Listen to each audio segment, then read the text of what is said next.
Good morning. So today we are going to be learning chapter 2 of Tanya Kadisha Bezat Hashem.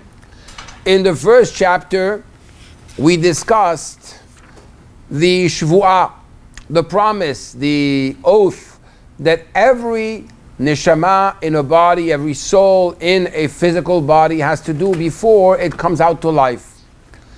Tei tzadik ve'al tei rasha. ואפילו כל העולם כולו אומרים לך צדיק אתה יהיה בעיניך כרשע, be a tzaddik, do not be a rasha. Even if the whole world tells you that you are tzaddik, be in your eyes like a rasha. We had a few questions. We asked, how is it possible? If a person is going to be a rasha in his eyes, then he's going to feel down and he's not going to be happy. You have to show Hashem with simcha. If a person's always going to be joyful and not care about anything, then what's going to happen? He will be completely careless and not have the fear of Hashem upon himself. So we explained that there are really 5 categories. 5 categories of Jews. First of all, what's very interesting as a Hagdama, as an introduction, is that this is the only book that I know of that the whole book is on the foundation of the mission statement that the baby has in the stomach. Which means every one of us, before coming to the world, we have a mission statement. Where are you going? Why are you here? What are you doing? At the end, what happens is that we come out into the world. Now the Alter Rebbe introduces a new concept. He says to understand all this mission statement, you have to understand there's 5 categories of Jews. There's a tzaddik that is good, a complete tzaddik, a tzaddik that has bad, or suffers as a result of the bad that he has, a rasha that has some type of good and has all the benefits in this world, and it's a rasha that's completely evil. And then we said there is somebody which is a benoni, an intermediate person. So first of all, he asked the question, how is it possible that we have all these 5 categories? Does a person actually become a tzaddik, or is he born a tzaddik? Right? God doesn't determine that you're going to be a tzaddik. You have to make your effort to be a tzaddik. At the end, he says, what is a benoni? A benoni, an inter-betweener, or however you want to call him, an in-betweener, an intermediate person, which is between the level of tzaddik and rasha. We cannot say that he did ever a sin. Because if he did a sin, even for one moment, he's called a rasha. And the Alter Rebbe brought many, many proofs to show that it just takes a little thing to become a rasha. So what is a benoni? We know concerning Rava that Abaye said, Kegon ana benoni, I'm a benoni. Says, how is it possible? If you're a benoni, then lo shavik ma hayre chol beria. You, all of us are not even worthy. We are reshaim. What are we? And we know that Abaye was, it was Rabbah. Rabbah said this. And Abaye told him, Lo shavik ma hayre chol beria. He says, if that's the case, then who are we and what are we? For sure we are reshaim. So we said at the end that essentially there is what we call tzaddik b'shem hamush'al. The tzaddik as the terminology of where you stand, not in your essence, but where you stand in your actions. Tzaddik bedino. Which means that after 120 years, a person is judged, and how many mitzvot do you have? 60% mitzvot, 40% averot. So in that case, you're more tzaddik than a rasha. You are tzaddik. But does that mean that your essence has been changed? No. So now, let's explain. When we say tzaddik, the real level of tzaddik is not the level of tzaddik the way we know it because b'shem hamushal, because he does more mitzvot than averot. Tzaddik, the real level of tzaddik is tzaddik yesod olam. Like it says concerning David HaMelech, Libi halal b'kirbi she'argo v'ta'anit. David HaMelech, through his fasting, was able to rid himself of all the negativity, all the Yetzer Hara, and therefore his heart was empty of the Yetzer Hara. It was only filled with godly oxygen. And that is the Yetzer Tov. So we said to explain all this, we have to explain that, one second, we have a soul, we have a body. what is this body made of? This body is made of 4 different elements: earth, air, fire, and water. Now, each one of them comes with a default mode.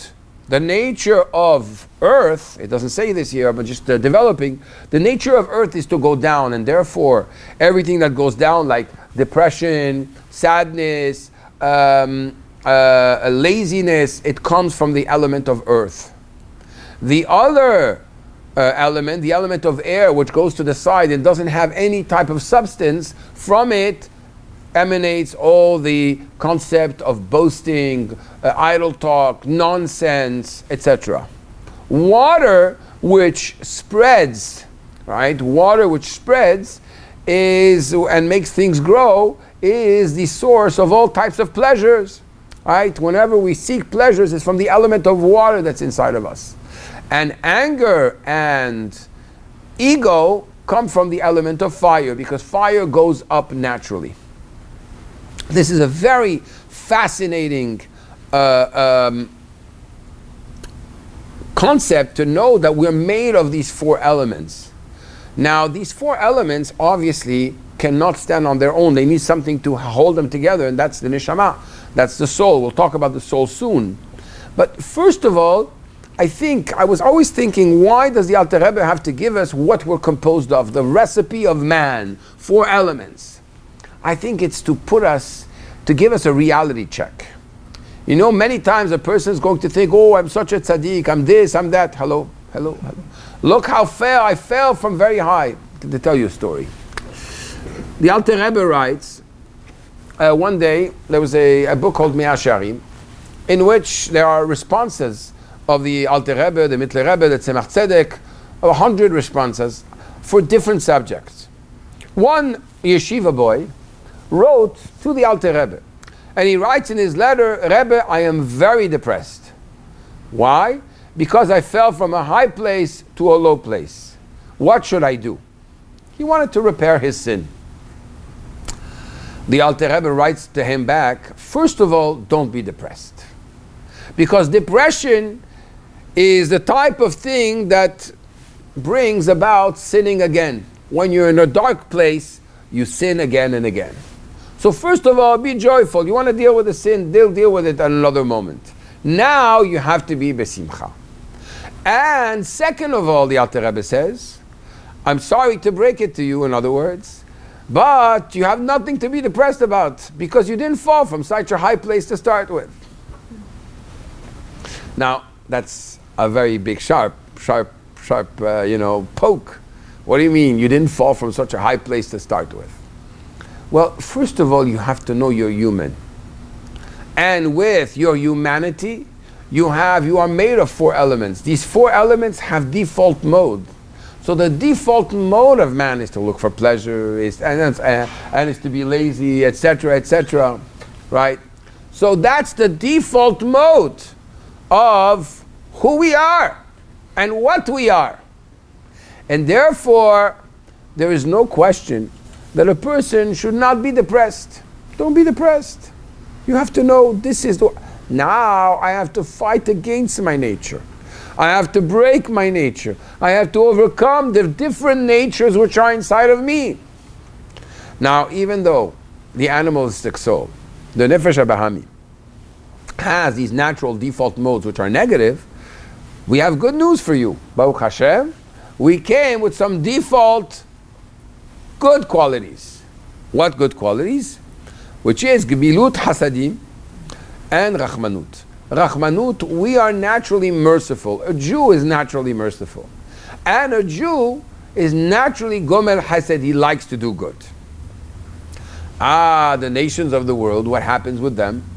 So it says, Kol tivod avdin ovdei gilulin afi elegameu avdin. Everything that the nations of the world do is for their personal interest.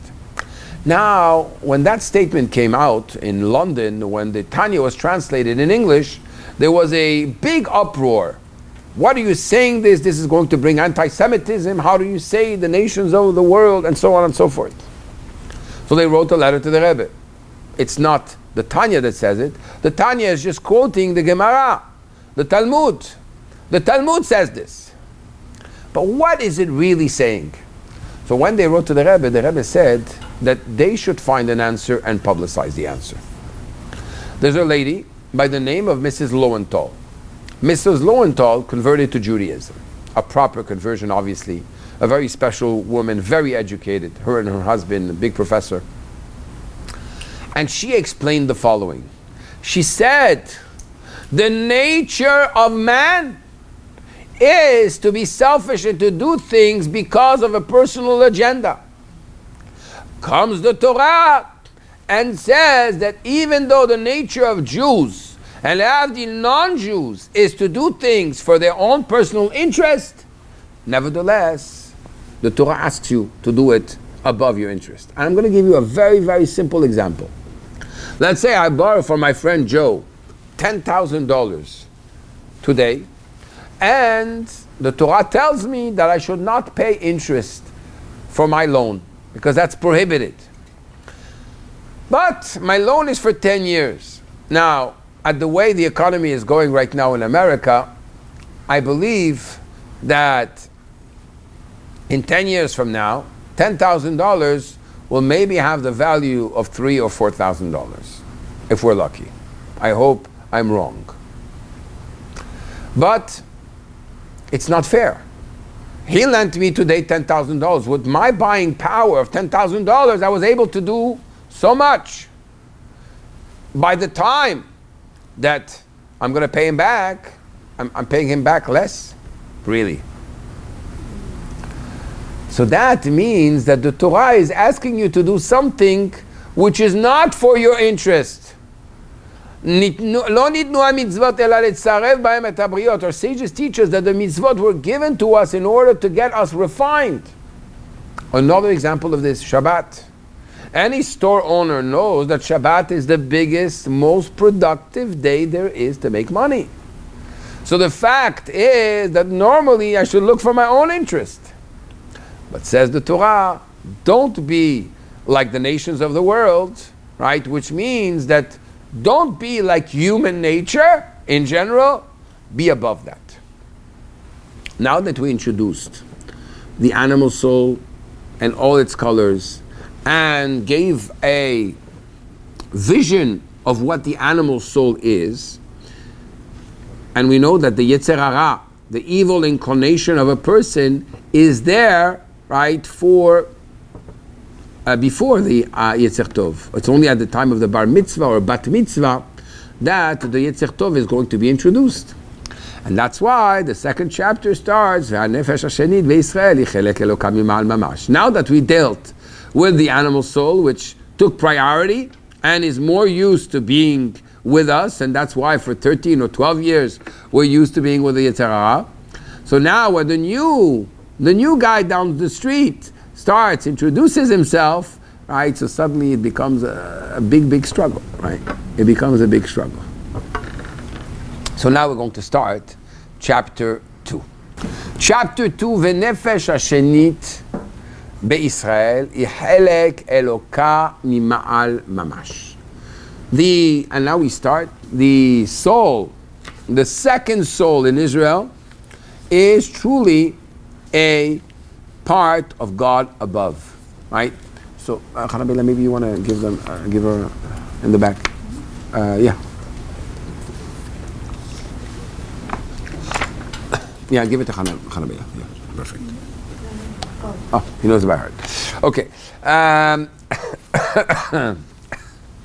I'm sure. I'm not. I have no doubts. Now it's very interesting how this was made in 2 steps. The Tanya first deals with the body and then deals with the soul. What does that remind you of?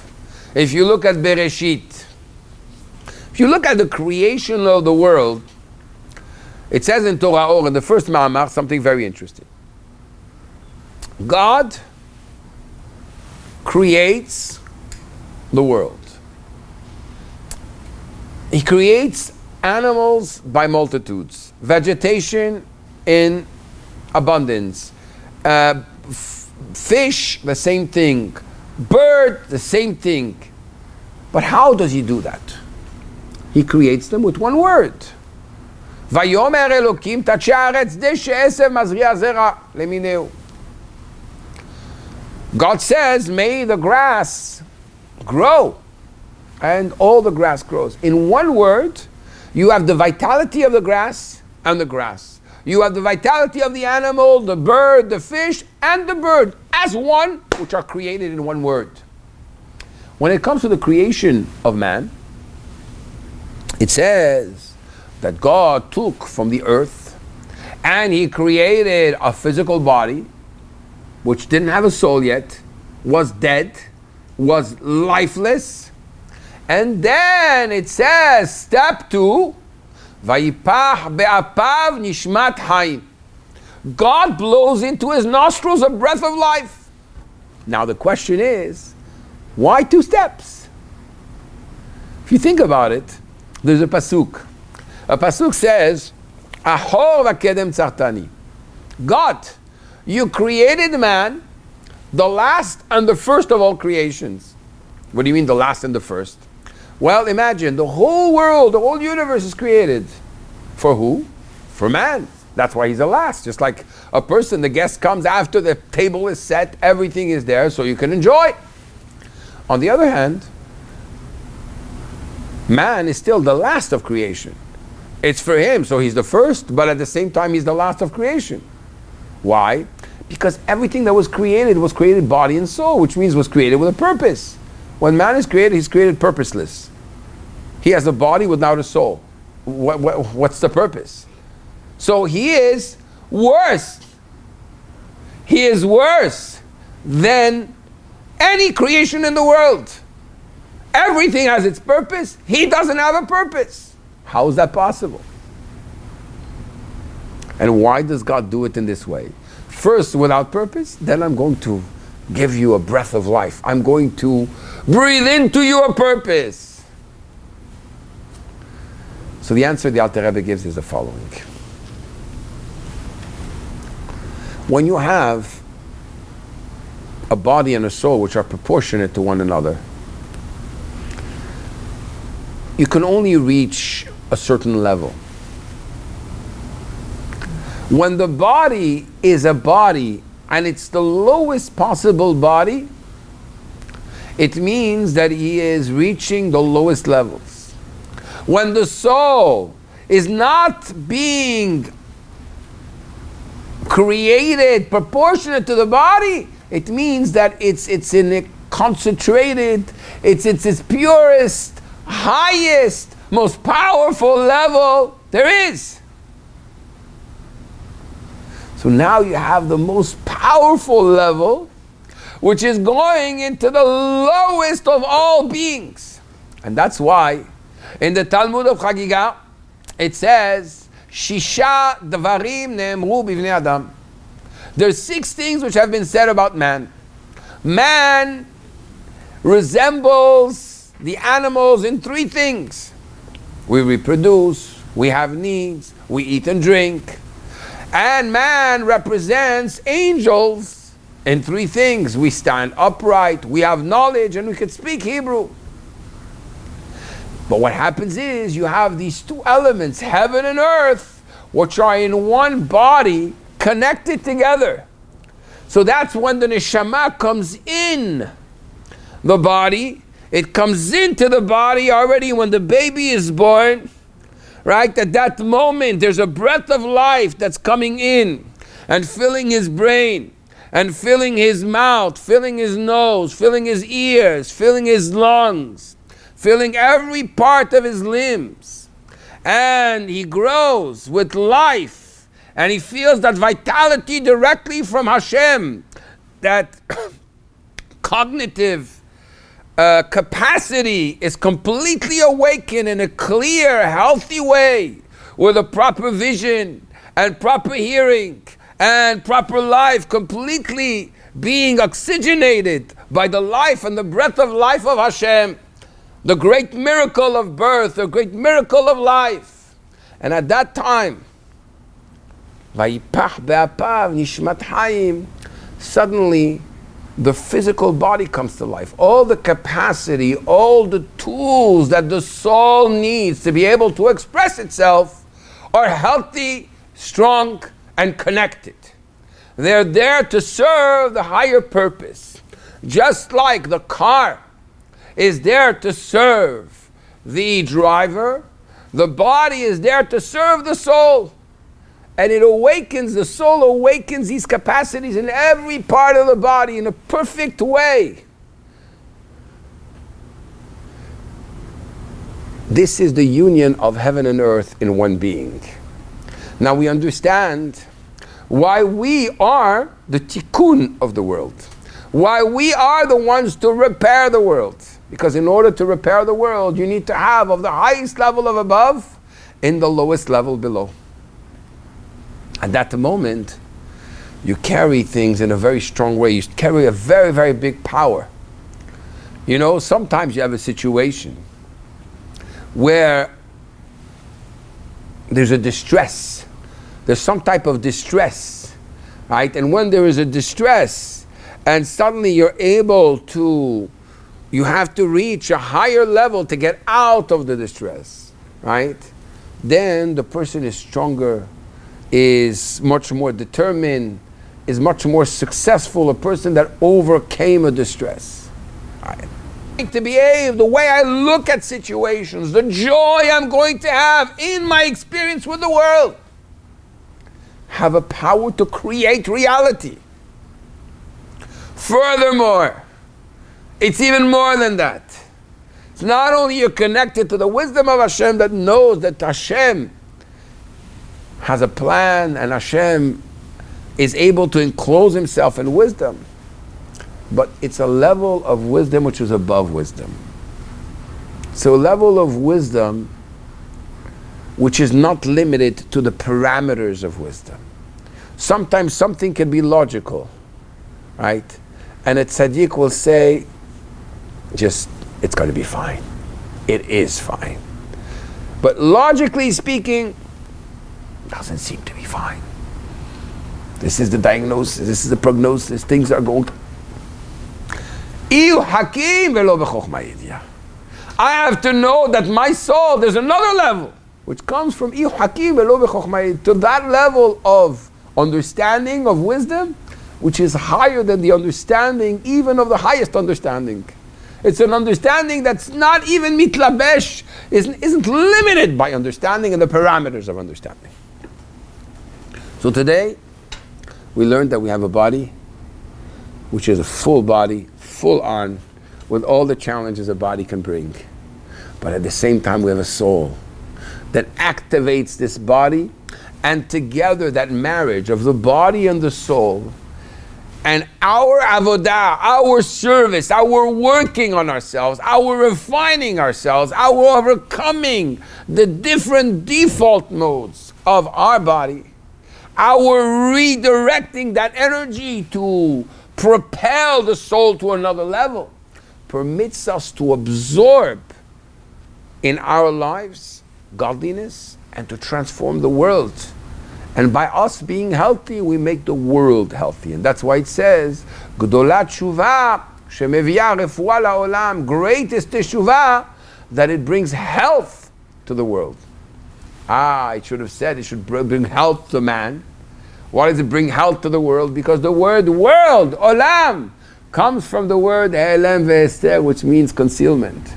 Once I reveal God within my concealment, when I do tshuva, that's what's happening at this moment. The concealment of the world is no longer there to conceal. There's no more obstacles. We have a healthy way of seeing things. That's refuah la'olam. We are healthy in our body, healthy in our soul, healthy. The world is healthy because the world is fulfilling its purpose, which is to be a diraloit barach, to be a home for Hashem.